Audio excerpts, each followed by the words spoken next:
Shalom Bapak Ibu Saudara yang dikasihi oleh Tuhan.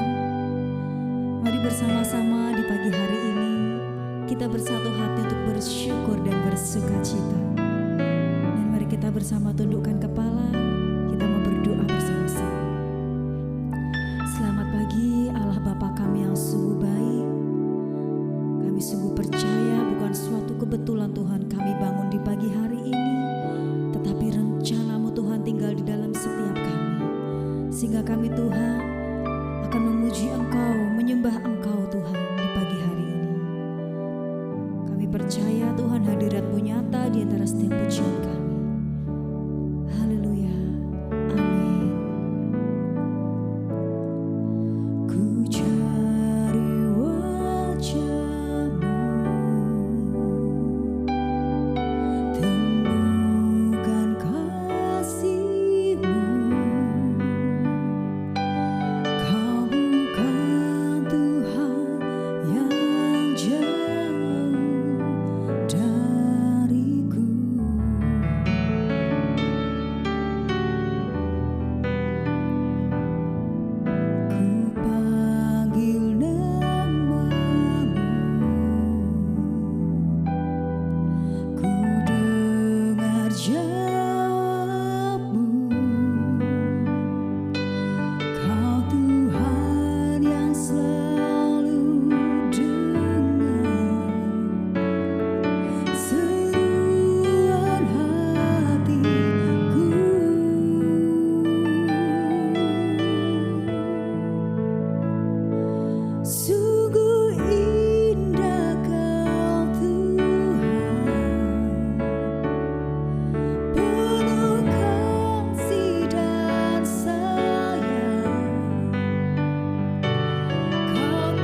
Sungguh indah kasih-Mu bagi kami.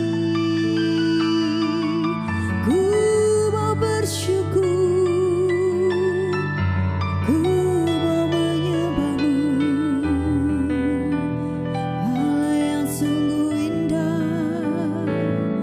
Terima kasih Tuhan, terima kasih Bapa.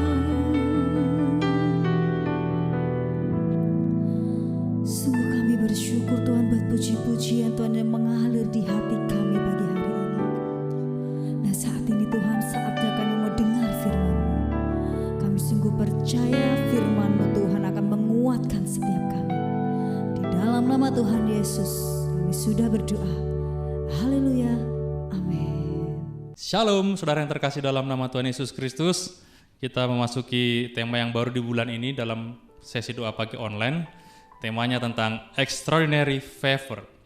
Saudara yang terkasih dalam nama Tuhan Yesus Kristus, kalau kita berbicara tentang favor, perkenanan Tuhan atau kebaikan Tuhan, ada yang namanya kebaikan secara umum, kebaikan secara khusus, ada yang namanya berkat umum, berkat khusus. Kalau berkat umum, hujan itu semua menikmati, panas, sunset, sunrise, semua menikmati, udara, oksigen, itu semua menikmati, baik orang yang tidak pernah mengenal Tuhan sekalipun, bahkan orang yang tidak percaya Tuhan sekalipun, mereka semua menikmati yang namanya kebaikan Tuhan secara umum, baik matahari, hujan, kemarau, oksigen, atau pemandangan yang indah.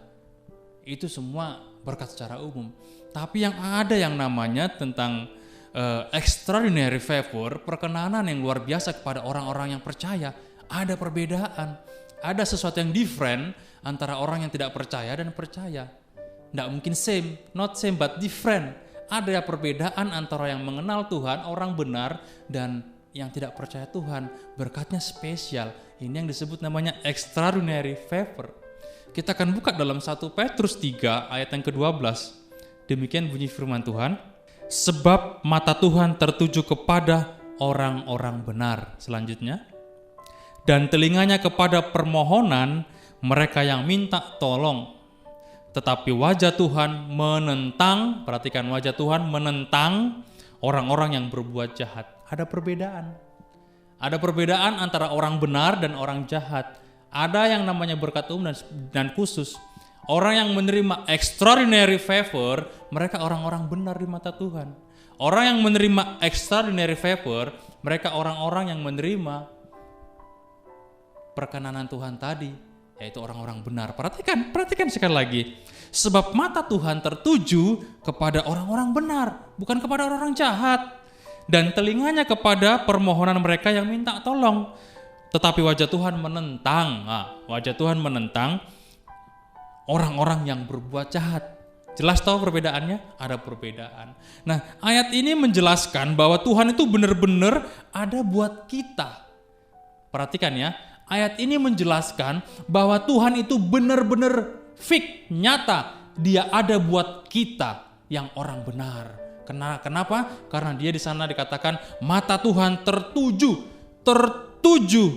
kepada orang-orang benar, bukan kepada orang-orang jahat. Justru menentang Tuhan kepada orang-orang jahat. Pak, tapi gimana dong Pak? Kan Tuhan mencari orang-orang yang jahat. Tuhan mencari orang-orang yang tidak berdosa. Kan Tuhan mencari domba yang terhilang. Betul. Tetapi Tuhan menunggu kedatangannya, menunggu pertobatan yang tidak jauh beda dengan anak bungsu yang pergi dari rumah orang tuanya. Apa bapaknya cari-cari? Enggak.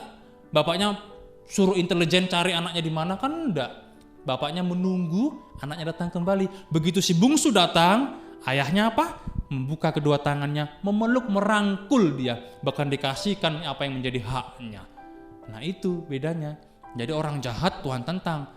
Tapi bukan berarti mereka tidak boleh bertobat berbalik kepada Tuhan. Justru diharapkan. Tetapi intinya mata Tuhan itu tertuju kepada orang-orang benar. So you are extraordinary. Berarti kita adalah extraordinary-nya Allah. Perkenanan daripada Allah kalau kita hidup benar di mata Tuhan.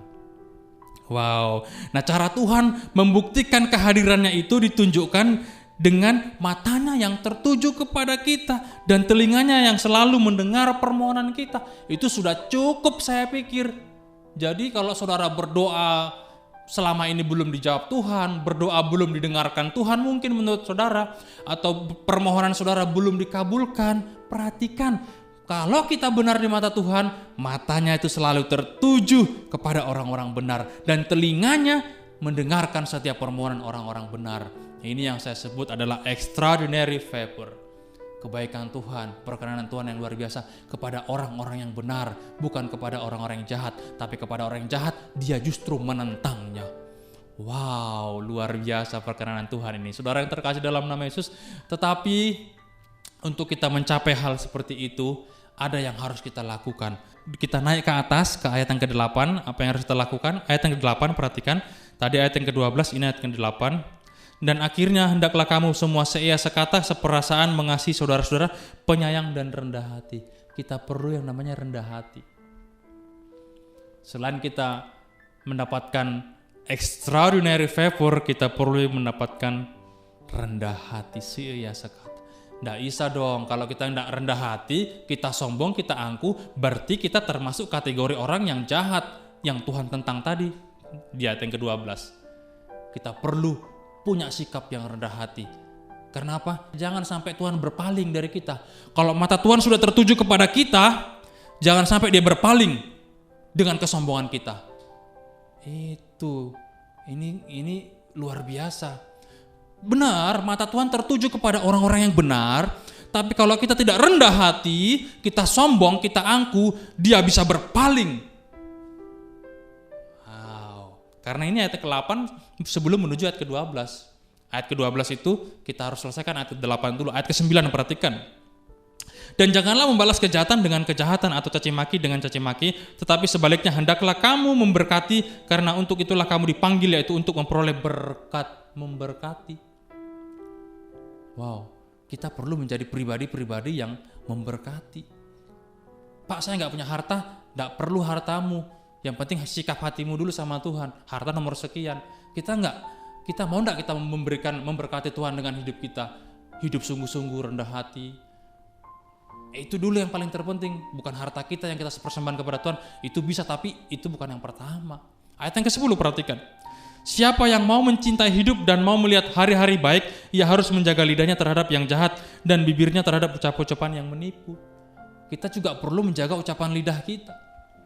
Jangan sembarangan ngomong, jangan sembarangan berkata-kata yang tidak berkenan di mata Tuhan. Jangan sampai Tuhan berpaling gara-gara ucapan kita yang sehari-hari tidak bisa menyenangkan hati Tuhan, bahkan membunuh karakter orang, membunuh pribadi seseorang dari ucapan kita. Itu tidak baik.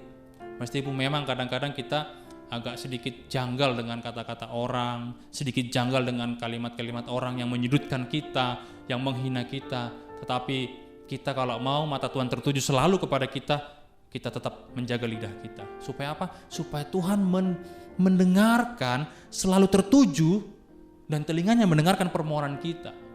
Nah, ayat yang ke-11, sebelum ke-12 kan harus 11 dulu. Ia harus menjauhi yang jahat dan melakukan yang baik. Ia harus mencari perdamaian dan berusaha mendapatkannya. Berbuat baik, jauhi kejahatan, dan selalu berusaha mendapatkan perdamaian. Kita berdamai dengan Tuhan, oke, itu harus dan wajib. Yang kedua, kita berdamai dengan sesama kita. Dengan istri, dengan anak, dengan mertua, dengan menantu, itu penting. Karena mata Tuhan tertuju kepada orang-orang benar, orang-orang yang mengasihi, tapi mata Tuhan menentang orang-orang yang jahat. Kita mau hidup benar, bagaimana caranya? Kita harus rendah hati, memberkati, menjaga lidah, menjauhi kejahatan, dan berusaha mendapatkan perdamaian.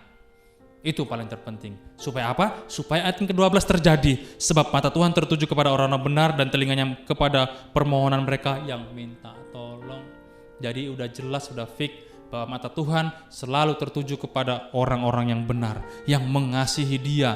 Kalaupun belum dikabulkan, belum dijawab doa saudara, ada waktunya Tuhan, atau bahkan ada jawaban lain daripada semuanya itu. Yang jelas Tuhan tetap memberikan extraordinary favor, perkenanan yang luar biasa kepada orang-orang yang benar dan menentang orang-orang yang jahat. Selalu ada perbedaannya, orang yang benar dan orang yang jahat. Saya pikir cukup sekian firman Tuhan. Tuhan Yesus memberkati.